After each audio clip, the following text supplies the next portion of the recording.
Hello friend, नमस्कार। कैसे आप सभी?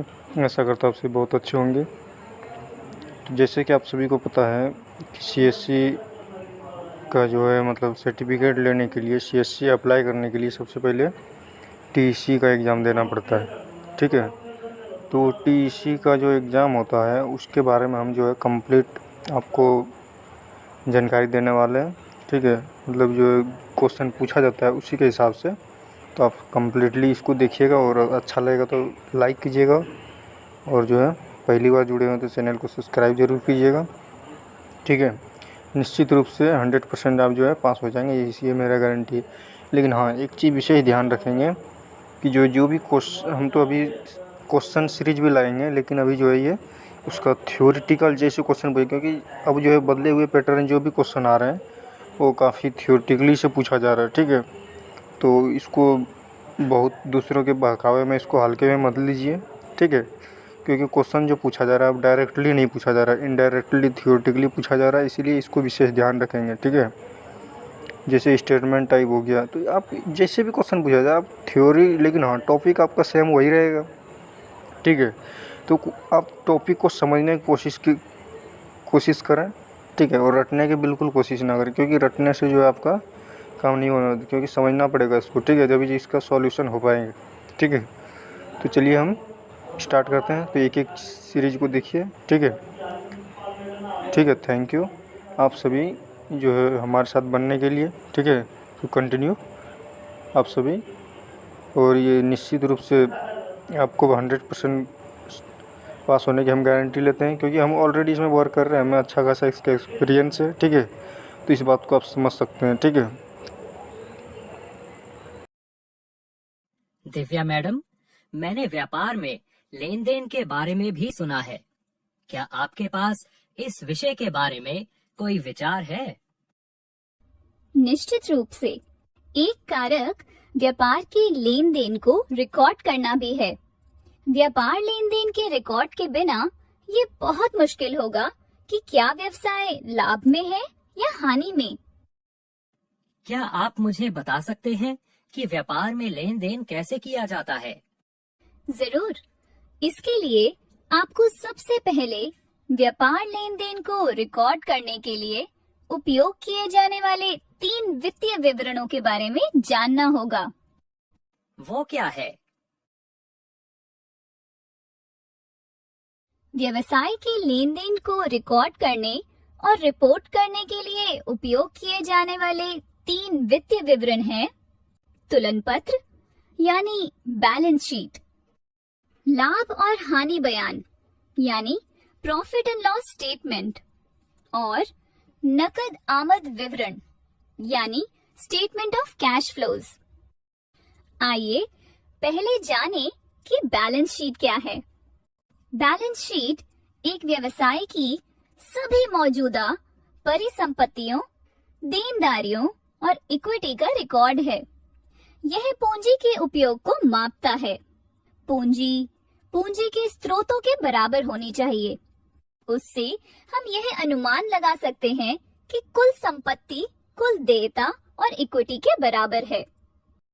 एक वर्ष के दौरान एक बैलेंस शीट बदल जाती है, क्योंकि एक व्यापार प्रतिनिधि पूंजी होती है, नई पूंजी जुटाती है, नई संपत्ति प्राप्त करती है और पुरानी संपत्ति बेचती है। हालांकि हर समय कुल संपत्ति को कुल देनदारियों और इक्विटी के बराबर होना चाहिए।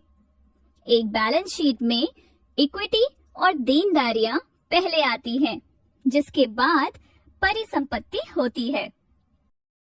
दिव्या मैडम, क्या आप मुझे एक सरल उदाहरण प्रदान कर सकते हैं ताकि मैं बैलेंस शीट के बारे में बेहतर समझ सकूं? जरूर अनिल। इस अवधारणा को बेहतर ढंग से समझने के लिए आइए एक साधारण उदाहरण देखें। चलो देखते हैं। एक व्यक्ति राजू के पास 20,000 रुपए हैं और वह सब्जियां बेचने के लिए एक ठेला खरीदना चाहता है। 20,000 रुपए व्यापार में उसकी इक्विटी है। उन्होंने अपने व्यवसाय के लिए अपने स्वयं के धन का 20,000 रुपए प्रदान किया है, जो बैलेंस शीट के परिसंपत्ति पक्ष पर दर्ज किया जाएगा। बैलेंस शीट से पता चलेगा कि राजू की इक्विटी 20,000 है, क्योंकि उसके पास 20,000 रुपए की संपत्ति है। उसकी देनदारियां 0 है। अब मान लें कि वह अपने ठेले को खरीदने के लिए नकद में 10,000 रुपए का भुगतान करता है। बैलेंस शीट में अब यह दिखाया जाएगा कि उसकी इक्विटी 20,000 रुपए है, जबकि उसकी नकद संपत्ति 10,000 है, क्योंकि उसने उस राशि को ठेला खरीदने के लिए भुगतान किया था। उनकी देनदारियां अभी भी 0 हैं। ठेले की खरीद अब बैलेंस शीट पर दर्ज हो गई है। तालिका से आप यह नोट कर सकते हैं कि बैलेंस शीट का बायां हिस्सा नहीं बदला है, क्योंकि राजू ने अपने ठेला व्यवसाय को कोई अतिरिक्त पूंजी प्रदान नहीं की है। एक बैलेंस शीट P&L स्टेटमेंट के बिना अधूरी है। P&L स्टेटमेंट क्या है मैम? चलो देखते हैं P&L स्टेटमेंट क्या है। P&L स्टेटमेंट एक निश्चित अवधि में एक व्यवसाय के सभी राजस्व और लागतों का रिकॉर्ड है। सबसे अधिक बार इसकी गणना हर तिमाही या हर साल की जाती है। व्यवसाय के लाभ को उसके राजस्व और उसकी सभी लागतों के बीच के अंतर के रूप में परिभाषित किया गया है। राजू ठेले वाला उदाहरण के साथ जारी रखते हुए बता दे कि राजू सब्जियां खरीदने के लिए 2,000 रुपए खर्च करता है। यह उसकी लागत है। अभी के लिए चिंता न करें कि यह उसकी बैलेंस शीट को कैसे प्रभावित करेगा। फिर वह अपनी सब्जियों को कुल 3,000 रुपए में बेचने का फैसला करता है। यह उसका राजस्व या बिक्री है।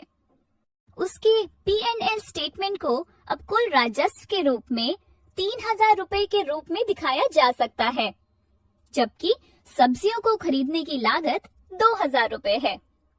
उनका लाभ राजस्व माइनस लागत है, जो 1,000 रुपए है। दरअसल P&L का स्टेटमेंट सभी ट्रांजैक्शंस को प्रोद्भवन यानी एक्रूवल बनाम कैश आधार पर रिकॉर्ड करता है। प्रोद्भवन बनाम नकद आधार? मैं समझाती हूँ कि प्रोद्भवन बनाम नकद आधार क्या है। राजू ठेले वाला सब्जी विक्रेता के उदाहरण में सोचे कि उनके ग्राहक उन्हें सप्ताह के अंत में केवल 3,000 रुपए का भुगतान करेंगे। एक दिन के आधार पर 3,000 रुपए को उस दिन राजस्व के रूप में दर्ज किया जाएगा, जब वह ग्राहकों को सब्जियां बेचता है, भले ही ग्राहक उसे भुगतान करे या ना करे। इसी तरह अगर उसने उस व्यक्ति को 2,000 रुपए का भुगतान नहीं किया है जिसने उसे आज सब्जियां सप्लाई की हैं, तो उसे अभी भी P&L स्टेटमेंट पर लागत के रूप में आज ही रिकॉर्ड करना होगा, भले ही उसे अपने सब्जी आपूर्तिकर्ता को भुगतान करने में 7 से 8 दिन लगे। यह प्रोद्भवन बनाम नकद आधार व्यवसाय है। अतः बिना किसी गणना के प्रोद्भवन बनाम नकद आधार में यदि लेन देन P&L के स्टेटमेंट में नकद आधार पर दर्ज किए गए हैं, तो इस स्थिति में उनके पास 0 राजस्व, 0 लागत और 0 लाभ होगा, क्योंकि उनके ग्राहकों ने उन्हें भुगतान नहीं किया है और उन्होंने आपूर्तिकर्ता का भुगतान नहीं किया है। ऐसी स्थिति को बेहतर ढंग से समझने के लिए हमें नकदी प्रवाह के विवरण को जानना होगा। तो हमें नकदी प्रवाह के कारक पर भी ध्यान रखना होगा। बिल्कुल सही। नकदी प्रवाह के बयान के बिना यह जानना मुश्किल होगा कि व्यवसाय मौद्रिकवार कैसे काम कर रहा है। यह देखते हुए कि P&L स्टेटमेंट एक प्रोद्भवन आधार पर लेन देन रिकॉर्ड करता है, यह समझने के लिए इसका उपयोग करना मुश्किल है कि किसी भी समय किसी व्यवसाय के पास कितना नकदी है, विशेष रूप से कई लेन देन वाले बड़े व्यवसायों के लिए। P&L स्टेटमेंट किसी भी एसेट खरीद या बिक्री को शामिल नहीं करता है। साथ ही किसी भी पूंजी को बढ़ा या चुकाया भी नहीं जाता है। एक व्यवसाय नकदी के बिना लंबे समय तक जीवित नहीं रह सकता है। नकदी प्रवाह की स्टेटमेंट इस अंतर को भरती है। नकदी प्रवाह नकदी से संबंधित राजस्व, लागत, निवेश और वित्त पोषण पर नजर रखता है और प्रत्येक अवधि में किसी व्यवसाय द्वारा उत्पन्न या उपयोग की गई अतिरिक्त नकदी की रिपोर्ट करता है। तो आखिरकार हम देख सकते हैं कि नकद ही राजा है। Cash is king. निश्चित रूप से। आइए नकदी प्रवाह के विवरण के बारे में अधिक जानें। क्या नकदी प्रवाह में भी कई भाग होते हैं दिव्या मैम? हाँ, होते हैं। नकदी प्रवाह में 3 भाग होते हैं। ऑपरेटिंग गतिविधियों से नकदी प्रवाह, वित्तीय गतिविधियों से नकदी प्रवाह और निवेश गतिविधियों से नकदी प्रवाह। आइए उनमें से प्रत्येक को देखें कि वे कैसे काम करते हैं।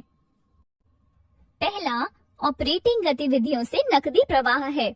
सक्रिय गतिविधियों में कच्चे माल की खरीद और प्रसंस्करण और व्यवसाय के उत्पादों और सेवाओं की बिक्री से संबंधित सभी गतिविधियां शामिल हैं। दूसरा वित्त पोषण गतिविधियों से नकदी प्रवाह है। वित्त पोषण गतिविधियों में ऋण और इक्विटी के माध्यम से जुटाई गई पूंजी के साथ साथ चुकाए गए ऋण और लाभांश का भुगतान भी शामिल है। तीसरा निवेश गतिविधियों से नकदी प्रवाह है। निवेश गतिविधियों में संयंत्र, मशीनरी, कंप्यूटर, फर्नीचर के साथ साथ अन्य व्यवसायों के शेयरों की लंबी अवधि की संपत्ति की खरीद और बिक्री शामिल है। क्या यह जानना बहुत मुश्किल नहीं होगा कि बड़ी व्यावसायिक स्थिति में नकदी कैसे बह रही है? निश्चित रूप से। इसके लिए एक प्रणाली है जिसे लेन देन की रिकॉर्डिंग कहा जाता है। आइए यह समझने की कोशिश करें कि यह अवधारणा कैसे काम करती है। एक बड़े व्यवसाय में प्रत्येक दिन सैकड़ों, हजारों या लाखों लेन देन हो सकते हैं। इसलिए बड़ी संख्या में लेन देन पर नजर रखना और प्रत्येक लेन देन के बाद नकदी प्रवाह, P&L स्टेटमेंट और नकदी प्रवाह के विवरण को लगातार अपडेट करना मुश्किल है। एक भी लेन देन छूटने से व्यवसाय के लिए गंभीर परिणाम हो सकते हैं। दुनिया भर में लेखाकार यानी अकाउंटेंट्स लेन देन को रिकॉर्ड करने के लिए डबल एंट्री सिस्टम का उपयोग करते हैं। डबल एंट्री सिस्टम ये क्या है? कालानुक्रमिक क्रम में लेन देन को सामान्य पत्रिका में दर्ज किया जाता है। इसके सहित प्रत्येक लेन देन इस खाते को प्रभावित करता है। सामान्य पत्रिका में प्रत्येक लेन देन में 2 प्रविष्टियां होती हैं, एक डेबिट और एक क्रेडिट। इस कारण से इसे डबल एंट्री सिस्टम कहा जाता है, जो कम से कम 2 बही खातों को प्रभावित करता है। बाईं ओर डेबिट दर्ज किए गए हैं और दाएं हाथ की ओर क्रेडिट है। हर लेन देन के लिए कुल डेबिट पक्ष पर कुल क्रेडिट पक्ष बराबर होना चाहिए। क्या इसका मतलब यह है कि सामान्य पत्रिका बहुत जटिल लगती है? ऐसा नहीं है। यदि आप सामान्य पत्रिका को सरल तरीके से देखते हैं तो यह बहुत जटिल नहीं है। सामान्य पत्रिका ऐसी दिखती है। पहली प्रविष्टि दिनांक है। यह लेन देन की तारीख है। फिर हमें विवरणों में प्रवेश करने की आवश्यकता है। प्रत्येक लेन देन कम से कम 2 खातों को प्रभावित करता है। लेन देन की संक्षिप्त व्याख्या के साथ साथ खातों के नाम यहाँ दर्ज किए गए हैं। डेबिट की जा रही खाते की पंक्ति के अंत में एक DR शामिल करें और 1 के साथ जमा की जा रही खाते की लाइन शुरू करें TO से। फिर लेजर फोलियो दर्ज करें।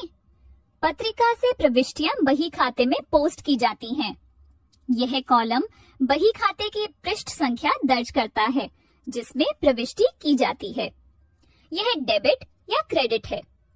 डेबिट कम से कम एक बही खाते से डेबिट की जा रही राशि है। क्रेडिट कम से कम एक बही खाते में जमा की जा रही राशि है। एक बही खाता किसी विशेष खाते की सभी बढ़ोतरी और घटता की सूची है। बही खाता के उदाहरण हैं नकद खाता, ऋण खाता, सूची खाता। बही खातों को मोटे तौर पर व्यक्तिगत खातों, वास्तविक खातों, नकद खातों और नाम मात्र खातों में वर्गीकृत किया जा सकता है। व्यक्तिगत खाते ऐसे खाते हैं जो पूंजी खाता, वेतन खाता, बैंक खाते जैसे व्यक्तियों से संबंधित हैं। वास्तविक खाते ऐसे खाते हैं जिनमें नकद खाता, स्टॉक खाता, पेटेंट खाता जैसे व्यवसाय की संपत्तियां शामिल हैं। नाम मात्र खाते ऐसे खाते हैं जिनमें व्यय, हानि, आय और लाभ शामिल हैं। सामान्य बही खाता सभी बही खातों का एक संग्रह है।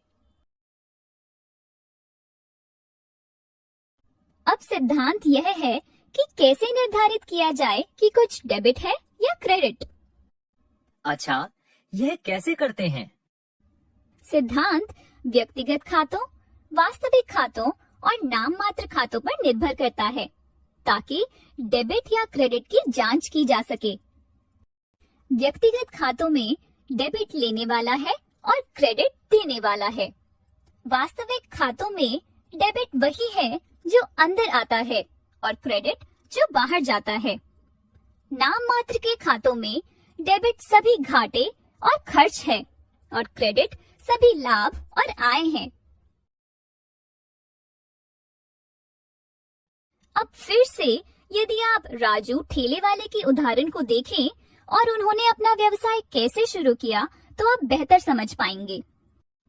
राजू ने इक्विटी पूंजी को ₹0 से 2000 रुपए तक बढ़ाया और साथ ही साथ नकदी में ₹0 से 2000 रुपए तक वृद्धि की।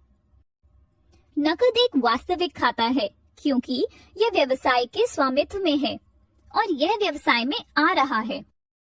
यह भी ध्यान रखें कि डेबिट वही है जो अंदर आता है। राजू का योगदान वह पूंजी है जो वह अपने व्यवसाय को देता है और इसलिए एक व्यक्तिगत खाता है जिसे जमा करने की आवश्यकता होती है। फिर से याद करें, क्रेडिट देने वाला है। तो यह लेन देन सामान्य जनरल में दर्ज किया जाएगा, यह मानते हुए कि यह 1 जनवरी 2019 को किया गया है।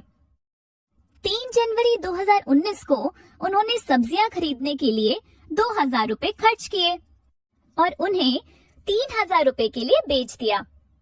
नकदी अभी भी एक वास्तविक खाता है। सब्जियों की खरीद 2000 रुपए के लिए जमा की जाएगी।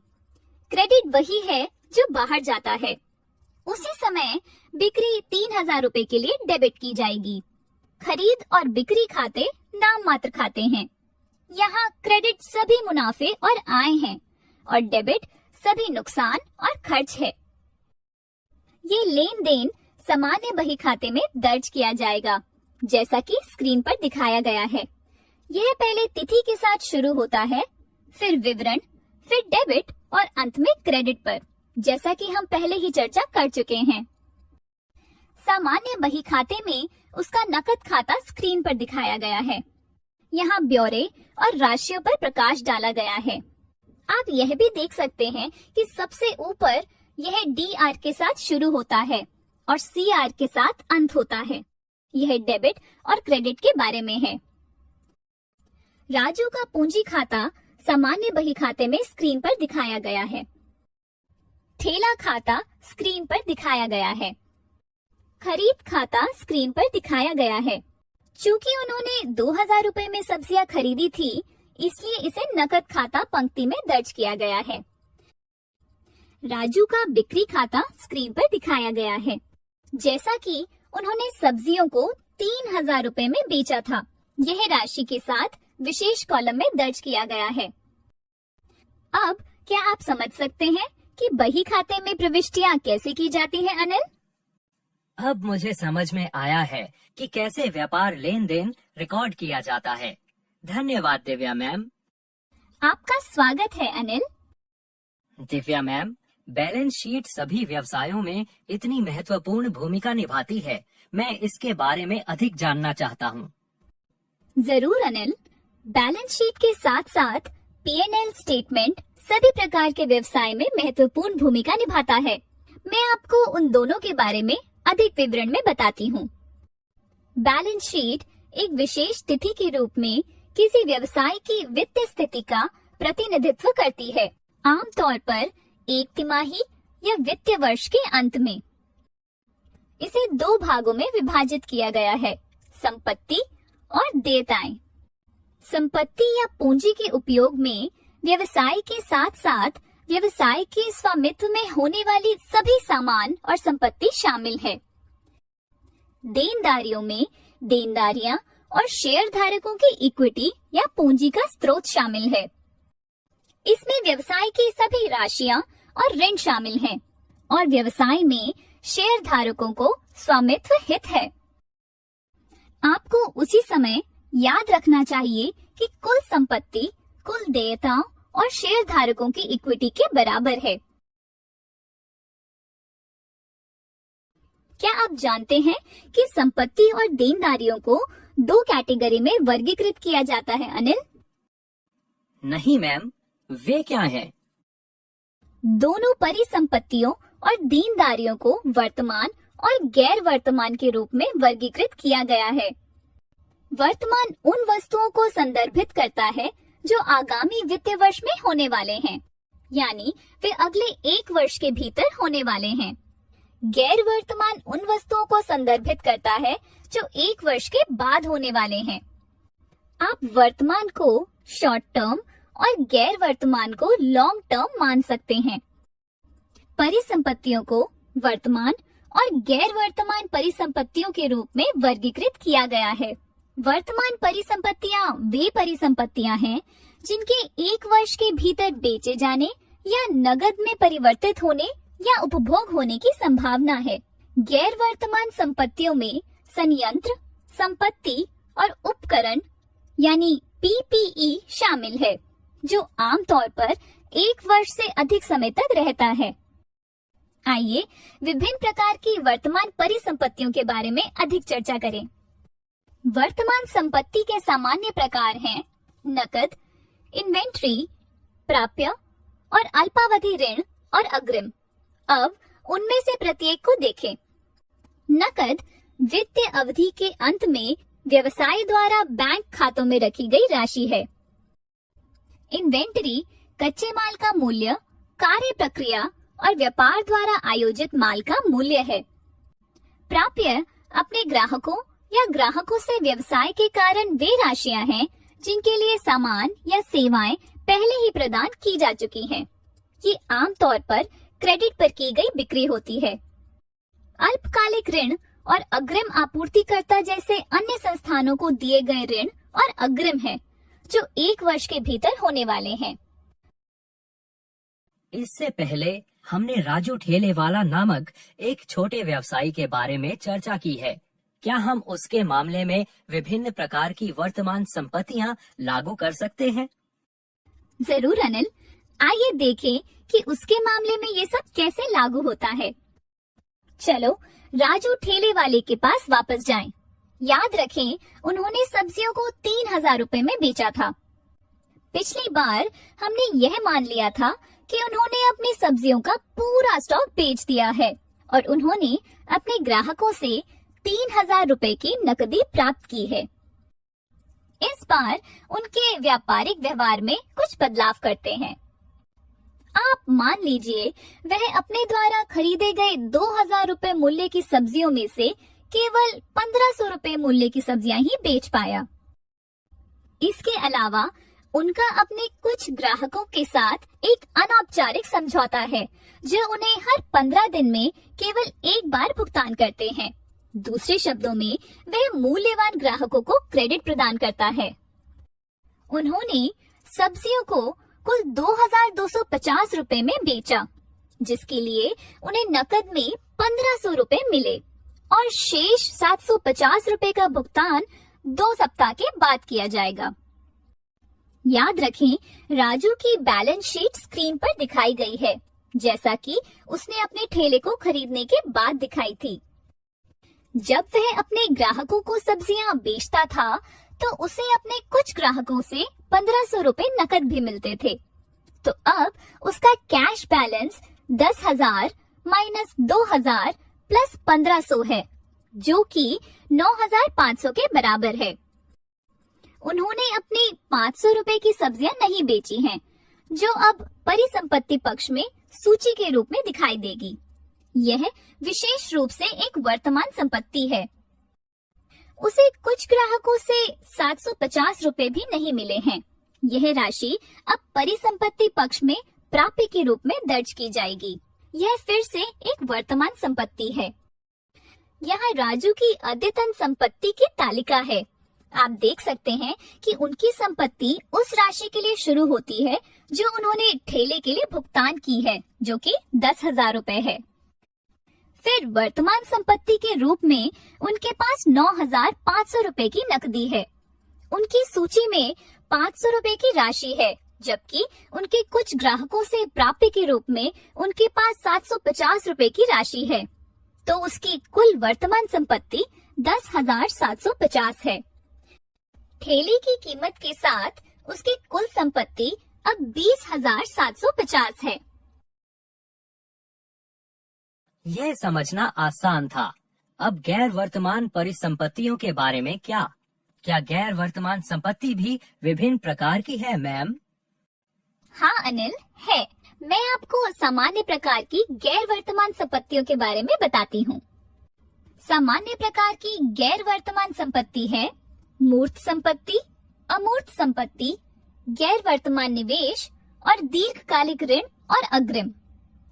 मूर्त संपत्ति में मशीनरी, भवन या भूमि जैसी अचल संपत्तियां शामिल हैं। इन्हें आमतौर पर संयंत्र, संपत्ति और उपकरण या पीपीई के रूप में जाना जाता है। अमूर्त संपत्ति में पेटेंट, ट्रेडमार्क, कॉपीराइट, सद्भावना, ब्रांड या मान्यता शामिल है। ये छोटे व्यवसायों और स्टार्टअप के लिए आम नहीं है। गैर वर्तमान निवेश ऐसे निवेश हैं जो 1 वर्ष से अधिक समय में परिपक्व होते हैं। लंबी अवधि के ऋण और अग्रिम आपूर्तिकर्ता जैसे अन्य संस्थाओं को दिए गए ऋण और अग्रिम हैं, जो 1 वर्ष के बाद देय होते हैं।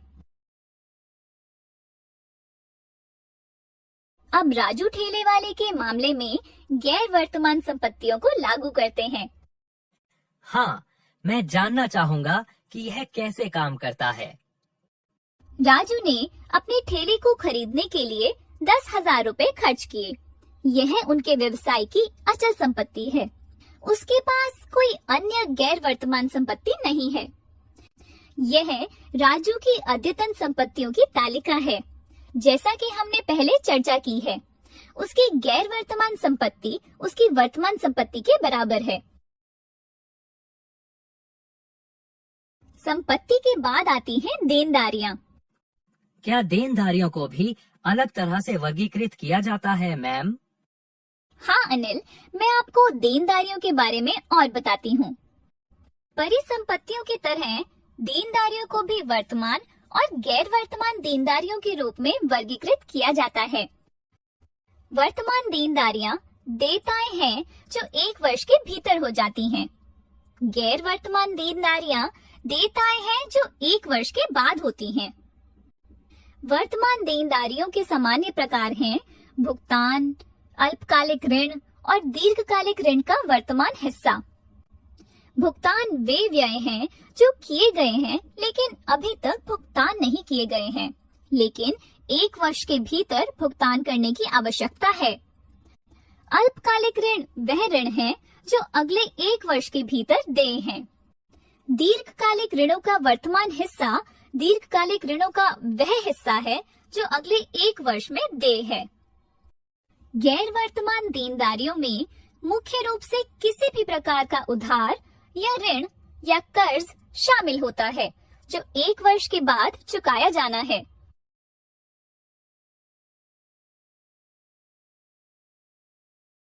क्या आपने शेयर धारक की इक्विटी के बारे में भी कुछ उल्लेख किया है? यह कैसे काम करता है? हाँ, शेयर धारक की इक्विटी नामक एक कारक है। आइए इस कारक के बारे में अधिक जानते हैं। शेयर धारकों की इक्विटी एक व्यापार में सभी शेयर धारकों की कुल इक्विटी ब्याज का प्रतिनिधित्व करती है।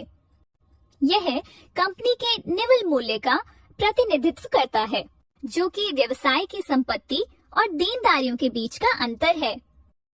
शेयर धारक की इक्विटी में दो भाग होते हैं, शेयर पूंजी और अधिशेष। शेयर पूंजी नकदी के बदले शेयर जारी करके जुटाई गई धनराशि है। यह दर्शाता है कि मालिकों ने व्यवसाय को कितनी पूंजी प्रदान की है। अधिशेष एक व्यवसाय का लाभ है, जो लाभ और हानि यानी P&L स्टेटमेंट से आता है। क्या हम राजू ठेले वाले के मामले में इक्विटी लागू कर सकते हैं मैम? निश्चित रूप से अनिल। अगर आप राजू ठेले वाले को देखें तो आपको याद होगा कि उन्होंने सब्जियों को खरीदने के लिए 2000 रुपए का भुगतान नकद में किया था। एक बार फिर से उनके व्यापारिक व्यवहार में कुछ बदलाव करते हैं। मान लीजिए उसने सब्जियों को खरीदने के लिए नकद में 1250 रुपए का भुगतान किया और उसने शेष 750 रुपए मूल्य की सब्जियां क्रेडिट पर खरीदी। वह 2 सप्ताह के बाद अपनी सब्जी आपूर्तिकर्ता को 750 रुपए का भुगतान करेगा। ठेला खरीदने के बाद उसके पास 10,000 रुपए नकद थे। उन्होंने सब्जियां खरीदने के लिए 1250 रुपए खर्च किए। उन्होंने कुछ ग्राहकों से 1500 रुपए नकद लिए। उनका नया कैश बैलेंस अब 10,000 माइनस 1250 प्लस 1500 है, जो 10,250 रुपए के बराबर है। राजू का अपने सब्जी आपूर्तिकर्ता पर 750 रुपए का बकाया है, जिसका मतलब है कि वर्तमान देनदारियों के तहत देय 750 रुपए हैं। वह कुल 2,250 रुपए के लिए 1500 रुपए मूल्य की सब्जियां बेचने में सक्षम था। उनका लाभ, जो इक्विटी के तहत अधिशेष में जोड़ा जाएगा, 2,250 माइनस 1500 है, जो 750 रुपए के बराबर है। उसने कोई पैसा उधार नहीं लिया है और इसीलिए उसकी गैर वर्तमान देनदारियां शून्य हैं। यह राजू की अपडेट बैलेंस शीट है। आइए राजू के व्यवसाय के निवल मूल्य को देखें। कुल संपत्ति माइनस कुल देनदारियों के बराबर नेट वर्थ है। राजू के मामले में यह 21,500 माइनस 750 होगा, जो कि 20,750 रुपए के बराबर है। कारोबार की शुरुआत में राजू की कुल संपत्ति 20,000 माइनस 0 थी, जो कि 20,000 रुपए के बराबर है। इसलिए राजू ने अपने ठेले के संचालन से 750 रुपए का शुद्ध मूल्य जोड़ा है, जो उनके व्यवसाय का लाभ है। P&L का अर्थ है लाभ या हानि स्टेटमेंट। इसे आय विवरण भी कहा जाता है।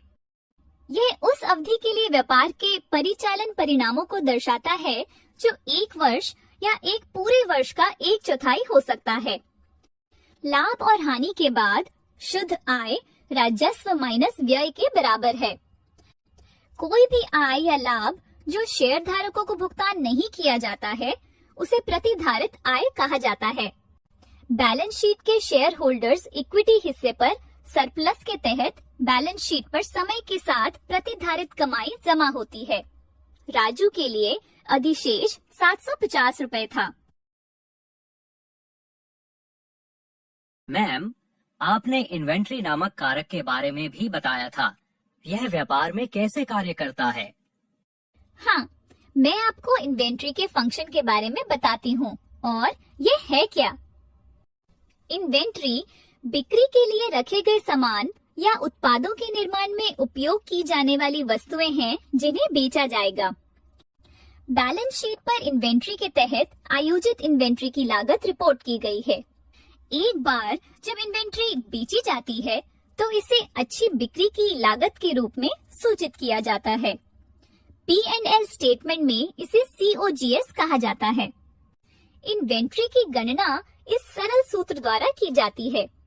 Beginning of period inventory plus खरीद, जो COGS plus end of period inventory के बराबर है। राजू के मामले में उन्होंने शून्य इन्वेंट्री के साथ शुरुआत की, 2000 रुपए की इन्वेंट्री खरीदी, 1500 रुपए बेची। इसलिए end of period inventory 0 plus 2000 minus 1500 के बराबर है, जो 500 रुपए के बराबर है। 500 रुपए की यह राशि बैलेंस शीट में इन्वेंट्री के तहत दर्ज की गई है। अब आइए देखें कि एक्सपेंसिंग, कैपिटलाइजेशन और अमोर्टाइजेशन क्या है और वे व्यवसाय को कैसे प्रभावित करते हैं। राजू के मामले में आप देख सकते हैं कि ठेले की लागत जो 10,000 रुपए है वह केवल बैलेंस शीट पर दिखाई देती है, यह P&L स्टेटमेंट पर दिखाई नहीं देता है। यह राजू के व्यवसाय की लाभप्रदता को प्रभावित नहीं करता है, यह एक्सपेंसिंग है। अब ऐसा क्यों होता है? ऐसा इसलिए है क्योंकि संपत्ति और खर्च एक ही सिक्के के दो पहलू हैं।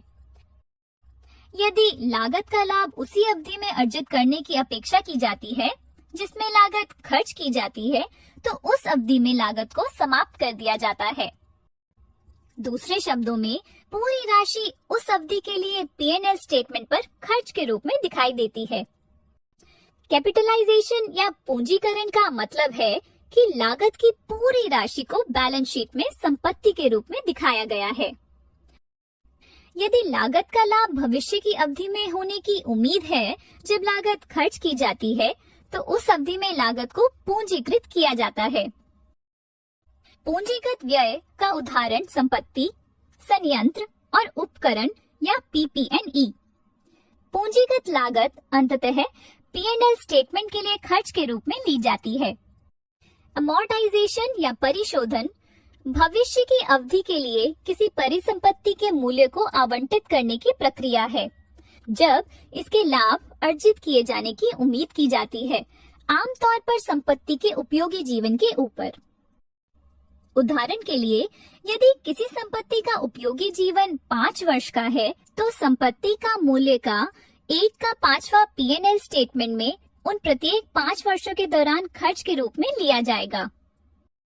परिशोधन का सबसे आम उदाहरण मूल्यह्रास है, जो PP&E को परिशोधन के लिए उपयोग की जाने वाली शब्दावली है।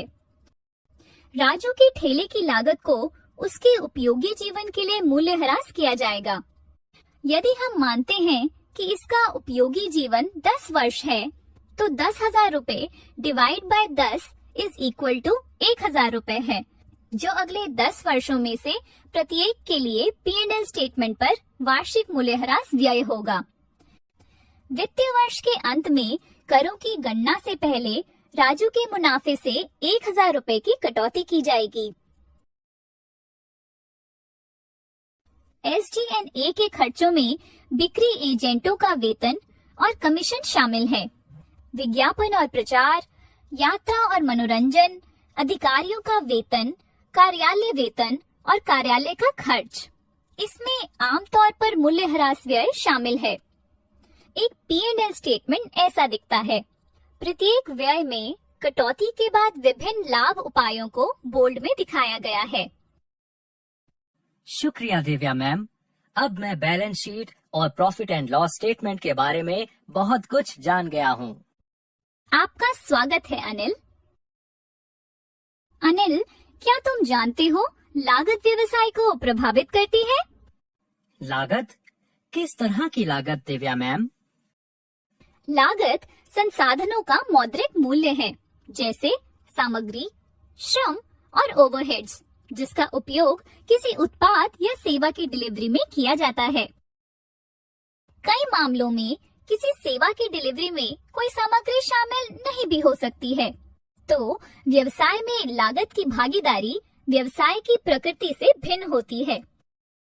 लागत को विभिन्न तरीकों से वर्गीकृत किया जा सकता है। यहाँ कुछ तरीके हैं। कुछ लागत वस्तु के साथ सहयोग पर आधारित है। इसे प्रत्यक्ष बनाम अप्रत्यक्ष लागत भी कहा जाता है। कुछ लागत गतिविधि में परिवर्तन की प्रतिक्रिया पर आधारित है। इसे स्थिर बनाम परिवर्तनीय लागत भी कहा जाता है।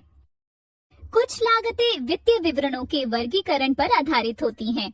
इसे एक्सपायर्ड बनाम अनएक्सपायर्ड लागत भी कहा जाता है। क्या आप बता सकती हैं कि इनमें से प्रत्येक लागत व्यावसायिक गतिविधियों में कैसे काम करती है? जरूर, मैं उन्हें एक एक करके समझाती हूँ। प्रत्यक्ष बनाम अप्रत्यक्ष लागत विभिन्न लागत वस्तुओं के साथ उनके सहयोग पर आधारित है। एक लागत वस्तु एक मद या वस्तु है जिसके लिए लागत अलग से मापी जाती है। यहाँ कुछ सामान्य प्रकार की लागत वस्तुएं हैं। आउटपुट लागत वस्तुओं को परिभाषित करने का सबसे आम तरीका है। यह एक व्यवसाय के आउटपुट पर आधारित है, क्योंकि एक व्यवसाय अपने आउटपुट के उत्पादन या निर्माण की लागत जानना चाहेगा। ऑपरेशनल व्यवसाय के भीतर एक विभाग या एक विशिष्ट ऑपरेशन या प्रक्रिया पर आधारित है। उदाहरण के लिए, कोई व्यवसाय ग्राहक सेवा कॉल की लागत को माप सकता है। व्यावसायिक संबंध व्यवसाय के बाहर एक इकाई पर आधारित है। उदाहरण के लिए, लागत प्रत्येक आपूर्तिकर्ता या ग्राहक के लिए एकत्र की जा सकती है। प्रत्यक्ष लागत वे हैं जो लागत वस्तु या वस्तुओं से सीधे और आसानी से पता लगाए जा सकते हैं। अप्रत्यक्ष लागत वे हैं जो आर्थिक रूप से किसी लागत वस्तु के लिए निर्धारित नहीं किए जा सकते हैं और इसलिए इन लागतों को एक लागत वस्तु या वस्तुओं को आवंटित किया जाना चाहिए। इससे पहले हमने राजू ठेले वाले के कारोबार के बारे में चर्चा की थी। उनके मामले में लागत वस्तु कैसे काम करती है मैम? हाँ, जब राजू ठेले वाले की बात आती है तो लागत वस्तु कई मायनों में काम कर सकती है। राजू ठेले वाले के लिए लागत वस्तु मौसमी सब्जियां और गैर मौसमी सब्जियां या बीन्स या भिंडी जैसी हरी सब्जियां, आलू या गाजर जैसी जड़ सब्जियां और अन्य प्रकार की सब्जियां हो सकती हैं। अगर वह फल भी बेचना शुरू कर दे तो लागत वस्तु सब्जियां और फल हो सकते हैं। फल और सब्जियों की लागत प्रत्यक्ष लागत है, क्योंकि उन्हें क्रमशः दो लागत वस्तुओं फल और सब्जियों से पता लगाया जा सकता है। बता दें कि राजू ठेले वाला सर्दियों के दौरान चाय खरीदता है और गर्मी के दिनों में नींबू पानी अपने ठेले पर काम करते समय। चाय और नींबू पानी की लागत अप्रत्यक्ष लागत है, क्योंकि उनकी लागत को दो लागत वस्तुओं फल और सब्जियों पर वापस नहीं पाया जा सकता है। इसलिए चाय और नींबू पानी की लागत को दो लागत वस्तुओं के लिए आवंटित किया जाना चाहिए। एक निश्चित बनाम परिवर्तनीय लागत भी है। यह कैसे काम करता है मैम? चलिए मैं बताती हूँ कि कैसे। यह समझने के लिए कि आउटपुट के साथ लागत कैसे बदलती है, यह एक निश्चित बनाम परिवर्तनीय लागत के रूप में लागतों को वर्गीकृत करने के लिए उपयोगी है। वे लागतें जो उत्पादन स्तर में परिवर्तन की परवाह किए बिना अल्पावधि में भिन्न नहीं होती हैं, उन्हें निश्चित लागत कहा जाता है।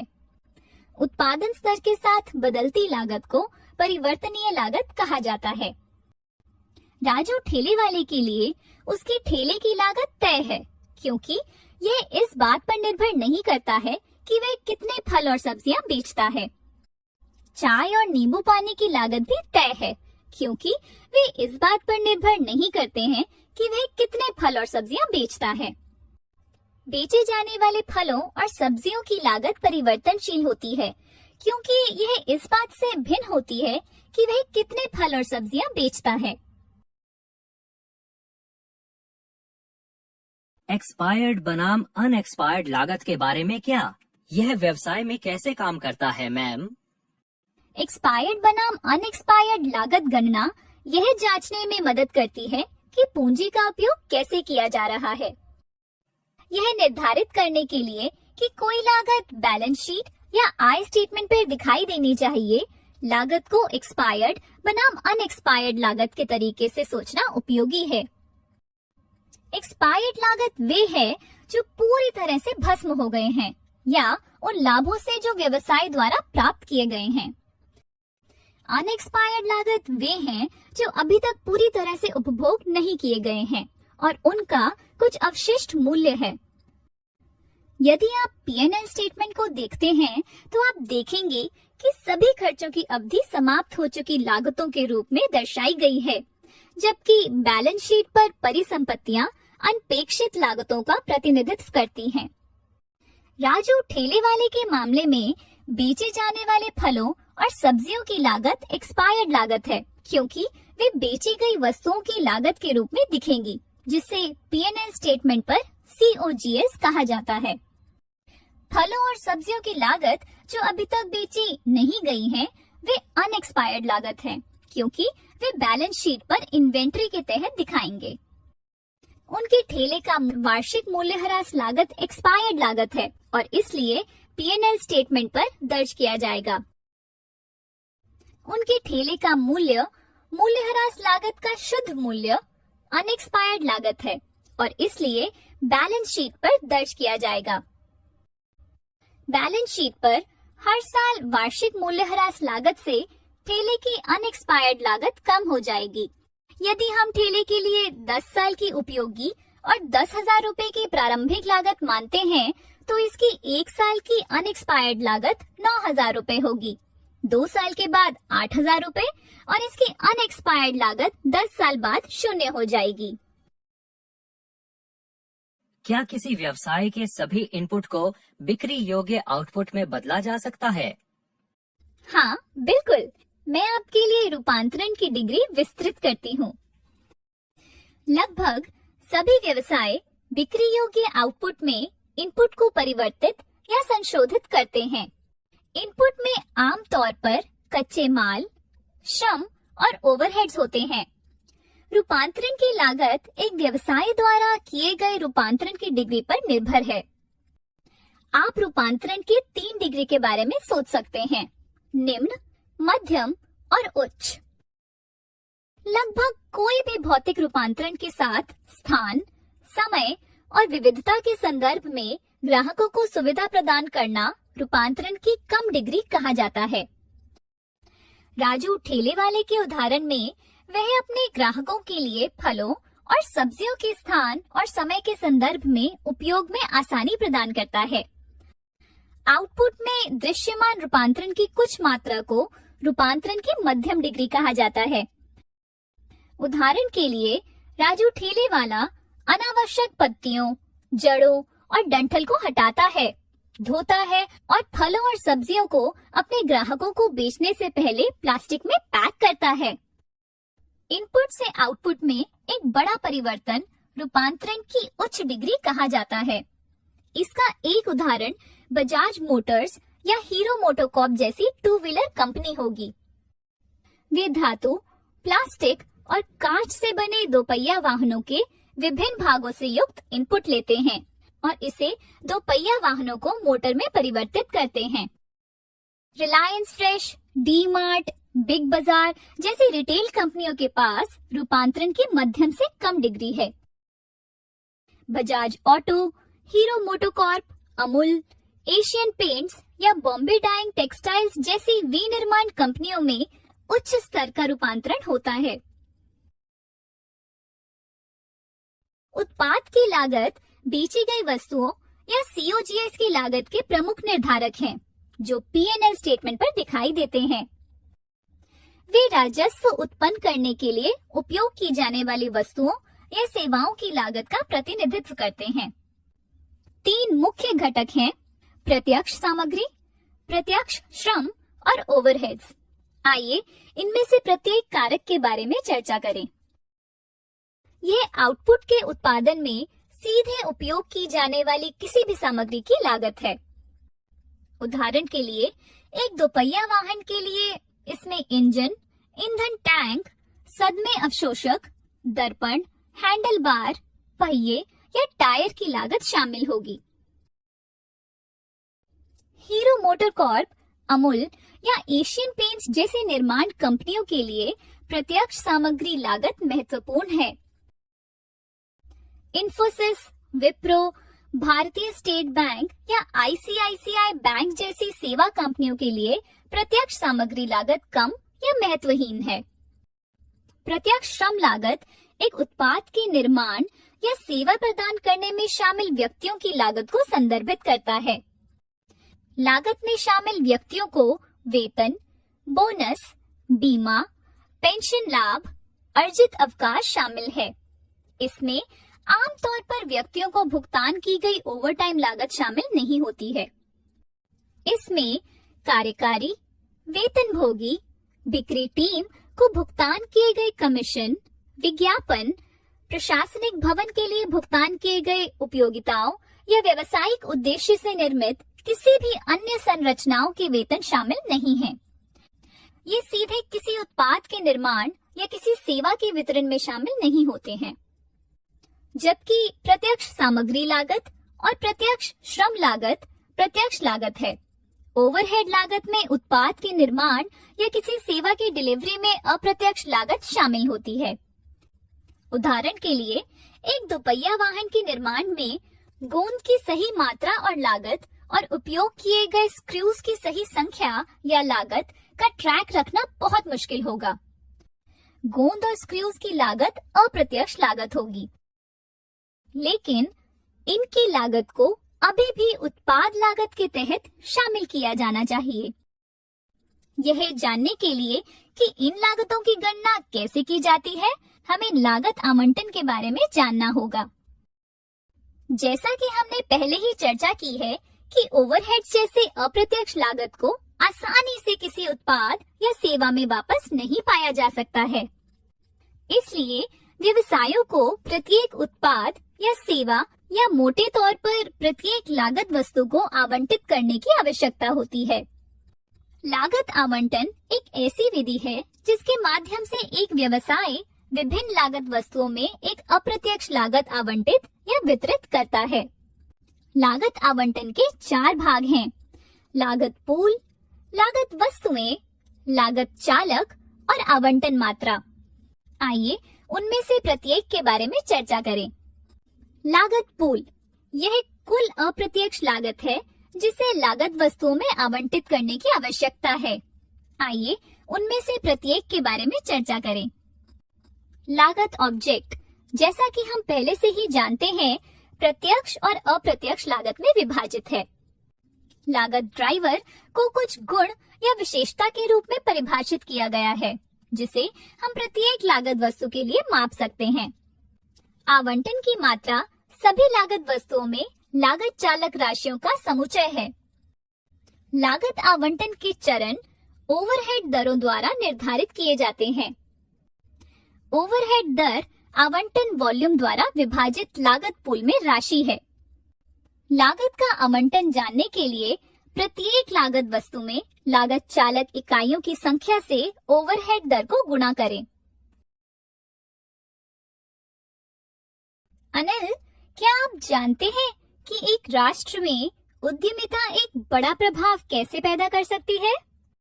नहीं दिव्या मैडम, उद्यमिता कभी भी किसी राष्ट्र पर कोई प्रभाव कैसे डाल सकती है? चलिए मैं बताती हूँ कैसे। सबसे पहले उद्यमिता राष्ट्रीय और स्थानीय पैमाने दोनों पर सामान और सेवाएं बना सकती है। उद्यमिता हर जगह रोजगार पैदा करती है। इस कारण से उद्यमिता का योगदान केवल विशुद्ध मौद्रिक शब्दों में नहीं मापा जा सकता। उद्यमशीलता एक उत्पाद या सेवा को बहुत लायक बनाता है, जबकि एक ही समय में यह एक पर्याप्त ग्राहक आधार बनाता है। उद्यमशीलता के लाभ वास्तव में अर्थव्यवस्था और समाज दोनों को समृद्धि की ओर ले जाता है। उद्यमशीलता से स्थानीय अर्थव्यवस्था को भी मदद मिलती है। स्थानीय बाजार में उद्यमिता की सफलता एक जीवंत अर्थव्यवस्था बनाती है। यह स्वयं धन के साथ साथ स्थानीय आबादी के लिए रोजगार का सृजन करता है। राष्ट्र के लिए उद्यमिता सरकार के लिए राष्ट्रीय अर्थव्यवस्था के पैमाने में मदद करती है, जो कि कराधान है। उद्यमिता एक उत्पाद या सेवा बना सकती है जो अपने उपयोगकर्ताओं के जीवन में मूल्य जोड़ती है। व्यापार के आधार स्तर पर नवाचार घरेलू और विदेशी बाजार को आगे बढ़ा सकता है। यह केवल जीवंत उद्यमिता द्वारा किया जा सकता है। इसलिए ये कह सकते हैं कि उद्यमशीलता आर्थिक विकास का एक प्रमुख चालक है। कई उद्योगों और अर्थव्यवस्था को कई बार परेशानी होती है, इसलिए जोखिम उठाने वाली उद्यमशीलता से यह परेशानी से घिरे उद्योगों और अर्थव्यवस्था को फिर से जीवंत कर सकता है। यह एक प्रभावी आर्थिक और कानूनी ढांचा बनाने के लिए सरकारों को प्रेरित कर सकता है। सफल उद्यमशीलता को अक्सर कई लोगों के कौशल और श्रम की आवश्यकता होती है। जैसे जैसे एक संपन्न व्यवसाय बढ़ता है, वैसे वैसे दूसरों के लिए अवसर और एक विशेष भौगोलिक क्षेत्र में नए स्टार्टअप का संचयी प्रभाव रोजगार के लिए नए अवसर पैदा करने की दिशा में एक लंबा रास्ता तय करता है। क्या उद्यमिता सामाजिक आर्थिक पहलू को मूल्य देने में मदद कर सकती है? जरूर अनिल, मैं आपको और बताती हूँ। उद्यमशीलता से स्थानीय स्तर पर अर्थव्यवस्था की उच्च वृद्धि होती है। यह स्थानीय अर्थव्यवस्था में एक मूल्य प्रणाली बनाता है। बहुत सारी स्थानीय अर्थव्यवस्थाओं से यह मूल्य प्रणाली पूरे राष्ट्र के लिए एक मूल्य प्रणाली की परिणति में मदद करती है। अगला, उद्यमशीलता छोटे व्यवसाय के विकास में मदद करता है। इससे स्थानीय स्तर पर नौकरी के अधिक अवसर मिलते हैं। उद्यमिता की सफलता अक्सर सामाजिक उद्यमिता में परिणत होती है, क्योंकि अधिक से अधिक लोग अपना खुद का व्यवसाय स्थापित करने में रुचि रखते हैं। इससे समाज पर दीर्घकालिक प्रभाव पैदा होता है। अब हम बातचीत और अनुनय के बारे में चर्चा करते हैं। बातचीत और अनुनय, क्या वे एक ही बात नहीं है मैम? नहीं, बातचीत और अनुनय वास्तव में दो अलग अलग कारक हैं। मैं उन दोनों को आपको समझाती हूँ। बातचीत करना एक पारस्परिक रूप से संतोषजनक समझौते पर चर्चा करने और पहुंचने की क्षमता है। उदाहरण के लिए, आप 3 अन्य कारों के साथ एक चौराहे पर पहुंचते हैं। आप कैसे तय करते हैं कि सबसे पहले कौन जाता है? चौराहे से गुजरने के लिए आप दूसरी कारों के क्रम कैसे तय करते हैं? यह वह जगह है जहां बातचीत होती है। हर कोई परस्पर बातचीत करता है कि कौन पहले जाएगा। अनुनय दूसरों को उचित कार्रवाई करने के लिए मनाने की क्षमता है। अनुनय का एक उदाहरण यह है कि जब आप अपने विचार को सही मानते हैं तो अपने लिए एक मजबूत तर्क देते हैं और आपका तर्क आपके संगठन या दूसरे सदस्यों को आपके विचार को लागू करने के लिए आश्वस्त करता है। वास्तव में बातचीत 2 प्रकार की होती है, वितरणात्मक और एकीकृत। वितरण संबंधी वार्ताओं को निश्चित पाई पर विवाद के रूप में माना जा सकता है। कुछ सीमित संसाधनों को विभाजित करने के लिए बातचीत करना, आप जीत गए, मैं हार गया और इसके विपरीत। एकीकृत वार्ता एक विवाद के रूप में माना जा सकता है, जहां पाई का विस्तार तर्क है। एकीकृत बातचीत संसाधनों का विस्तार करने में मदद करती है ताकि हर कोई उस परिणाम से जीत जाए जो बातचीत के माध्यम से प्राप्त होता है। एकीकृत वार्ता एक जीत-जीत के परिप्रेक्ष्य पर आधारित होती है, जहां बातचीत में हर किसी के लिए लाभ होता है। अब उद्यमी वार्ता के प्रमुख तत्व क्या हैं? उद्यमी वार्ता के प्रमुख तत्व मूल्य निर्माण कर रहे हैं, विश्वास का निर्माण कर रहे हैं, भावनाओं और धारणाओं से निपट रहे हैं और साथ ही दीर्घकालिक संबंधों की रक्षा कर रहे हैं। आइए चर्चा करें कि इनमें से प्रत्येक कारक उद्यमिता में कैसे मदद करता है। सबसे पहले हितों और पदों के बीच अंतर करना। हमेशा बातचीत सिमुलेशन में भाग लें। यह आपकी ताकत और कमजोरियों का निदान करने में मदद करेगा। उसके बाद मूल्य बनाने में शामिल चरणों को जानें। उद्यमशीलता वार्ता के तत्वों के संबंध में एक व्यक्तिगत सिद्धांत व्यवहार का विकास करें। इससे पहले कि आप विश्वास उत्पन्न कर सकें, पहले बातचीत की दक्षता में सुधार करने के लिए व्यक्तिगत शक्तियों और कमजोरियों का निदान करें। विश्वास बनाने के लिए उद्देश्य मानकों का उपयोग करें। यह आपको उद्यमशीलता संबंधी वार्ताओं में विश्वास बनाने में मदद करेगा। जानें कि अनिश्चितता को कम करने के लिए आकस्मिक समझौतों का उपयोग कैसे किया जाता है। उद्यमी वार्ता के मनोवैज्ञानिक आयामों की समीक्षा करें। जानिए कब किस सौदे से दूर रहना है जो आपके लिए फायदेमंद नहीं हो सकता है। प्रतिस्पर्धी ऑफर के मूल्य की गणना करना सीखें ताकि आपके हारने का मौका ना हो। फायदे के सौदे की बातचीत में जीतते समय सौदे की बातचीत की अनिवार्यता सीखें। मैडम, क्या कोई प्रक्रिया है जिससे हम सीख सकते हैं कि कैसे बातचीत करनी है? हाँ, एक प्रक्रिया है जिससे हम बातचीत की कला सीख सकते हैं। मैं आपको इस प्रक्रिया के बारे में अधिक बताती हूँ। बातचीत करने से पहले दूसरे पक्ष या अन्य पक्ष पर शोध करें और वे वास्तव में क्या चाहते हैं। उसी समय अपने BATNA को समझें, जिसका अर्थ है समझौता वार्ता के लिए सर्वश्रेष्ठ विकल्प। मतलब है यह अपने आप में एक वॉकअवे की स्थिति का, जिसके द्वारा आप बिना किसी नुकसान के बातचीत की मेज छोड़ सकते हैं। हमेशा बातचीत में सच्चे मुद्दों का आकलन करने की कोशिश करें, न कि सतही। पहले महत्वपूर्ण मुद्दों को निर्धारित करें। डेड एंड एक्सचेंजों के लिए पूर्व विचार करें और अंतिम लक्ष्य विवरण तैयार करें। वार्ता कक्ष में रहते हुए भावनात्मक, आसन, टोन और प्रमुख लक्ष्य जैसे तालमेल बनाने की कोशिश करें।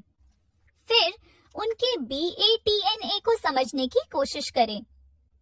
अन्य पार्टी की जरूरतों को पहचानें, जैसे कि क्या आवश्यक है, क्या महत्वपूर्ण और वांछनीय है। जो साझा किया गया है उसे समझने के लिए दोनों की तुलना करें। क्या स्वतंत्र है और सभी के बीच परस्पर विरोधी क्या है। मैं आपको अमेरिका के एक प्रबंधन सलाहकार पीटर ड्रकर से नवाचार के बारे में एक महत्वपूर्ण उदाहरण देती हूँ। 1985 में ड्रकर ने कहा है कि नव प्रवर्तन उद्यमिता का विशिष्ट उपकरण है, जिसका अर्थ है कि वे विभिन्न व्यवसाय या विभिन्न सेवा के लिए परिवर्तन का उचित लाभ उठाते हैं। यह एक अनुशासन के रूप में प्रस्तुत करने में सक्षम है, सीखने में सक्षम है, अभ्यास करने में सक्षम है।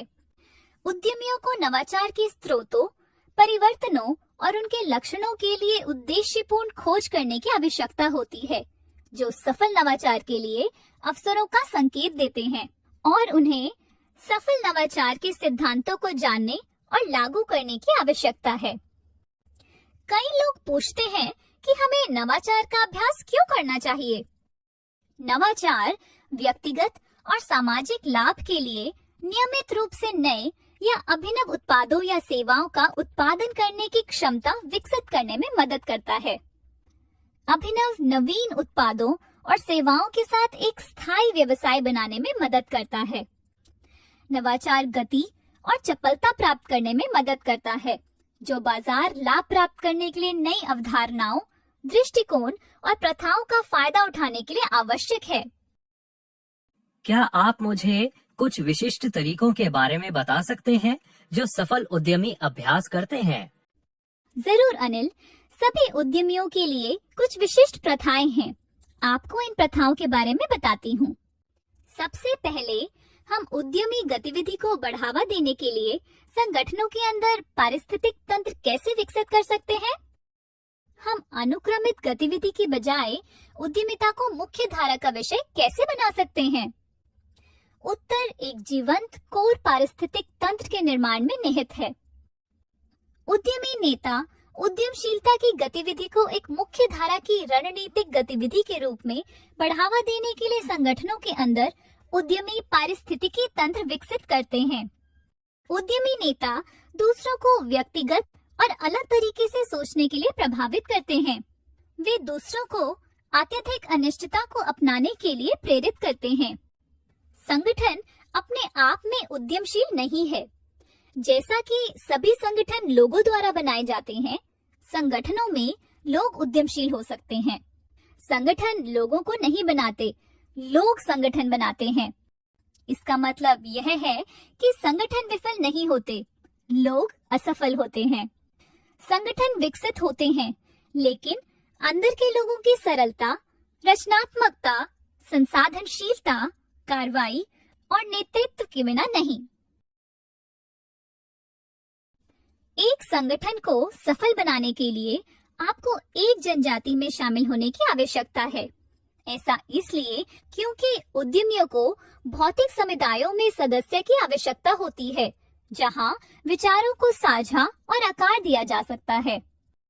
उद्यमी समुदायों में सदस्यता प्राप्त करने से सामाजिक पूंजी विकसित हो सकती है, जिसके परिणाम स्वरूप प्रतिष्ठा में वृद्धि, विश्वास का निर्माण, मुद्रा का विकास और नेटवर्क का लाभ उठाने की क्षमता बढ़ सकती है। हालांकि बाहरी रूप से उद्यमियों के लिए पर्याप्त जनजातियां हैं, लेकिन ज्यादातर मामलों में जरूरत सिर्फ अंदर की कमी की है। सफल उद्यमी इंटरैक्शन डिजाइन से एक शब्द उधार लेते हैं। वे तब इस शब्द को संचार तकनीक के रूप में प्रदर्शित करते हैं, जिसे प्रगतिशील प्रकटीकरण कहा जाता है। उद्यमी कई समूहों में सूचनाओं और क्रियाओं को आवश्यक लोगों के केवल एक छोटे से उप समुच्चय के साथ शुरू करते हैं और फिर अपने व्यापक नेटवर्क में फैलाते हैं। बाहरी उद्यमी प्रगतिशील रूप से अपने विचार को जल्दी मान्यता प्राप्त करने का खुलासा करते हैं, जबकि अंदर के उद्यमी प्रगतिशील प्रकटीकरण का उपयोग सर्वसम्मति बनाने और संगठन संसाधनों और प्रतिभा तक पहुंच प्राप्त करने के लिए करते हैं। एक उद्यमी के रूप में सफल होने के लिए आपको पुनरावृत्ति और प्रयोग की आवश्यकता होगी। हालांकि आपको इस बात का ध्यान रखना चाहिए कि इस पहलू का वर्णन करने के लिए इस्तेमाल की जाने वाली भाषा विफलता की अवधारणा पर केंद्रित है। असफलताओं के अर्थ में जैसे असफलता, झूठी शुरुआत, गलत मोड़ और गलतियां। इटरेशन प्रोटोटाइपिंग परीक्षण, विश्लेषण और शोधन की चक्रीय प्रक्रिया है। यह विचार या परियोजना को मारने और दफनाने की बजाय एक विचार को सीखने और आकार देने के लक्ष्य के साथ प्रयोग के माध्यम से ज्ञान का निर्माण है। विफलता के रूप में तैयार किए गए उद्यम डरावने हैं और अक्सर निष्क्रियता की ओर ले जाते हैं। जानबूझकर चलने के रूप में तैयार यह एक मानसिकता बनाता है जिसके लिए यह तैयार किया गया है और कई सीखने के क्षणों की अपेक्षा करता है। संगठन के बाहर के उद्यमी वित्तीय नुकसान को सबसे बड़ा जोखिम मानते हैं, लेकिन अंदर के उद्यमी अपनी अच्छी कमाई वाली सामाजिक पूंजी और सामाजिक प्रतिष्ठा को खोने के डर से स्तंभित हो सकते हैं। याद रखें, सामाजिक प्रतिष्ठा बनाने में बहुत मेहनत लगती है। अंदर और बाहरी उद्यमी विभिन्न तरीकों से संभावित नुकसान का प्रबंधन करते हैं। एक समय में कई अवसरों पर काम करने से लेकर विचार पर काम करने के लिए अनुमति के स्थानों की पहचान करने तक, एक सावधान उद्यमी समझता है कि समग्र रूप से क्या दांव पर है। कभी कभी स्वीकार्य नुकसान एक अलग प्रकार की गणना को प्रेरित कर सकता है, जो गणना कर रहा है कि आप एक कदम आगे बढ़ने के लिए क्या खोने के लिए तैयार हैं। अतीत के शैक्षिक अनुभव और यहाँ तक कि कॉर्पोरेट अनुभव संचार को प्रोत्साहित करने की बजाय बाधा उत्पन्न करते हैं। पिछले अनुभवों से आदतों को त्यागना आवश्यक है, खासकर जब ये आदतें अधिकांश उद्यमियों द्वारा अनुभव किए गए प्रयोगात्मक और पुनरावृत्ति प्रकृति के साथ संघर्ष करती है।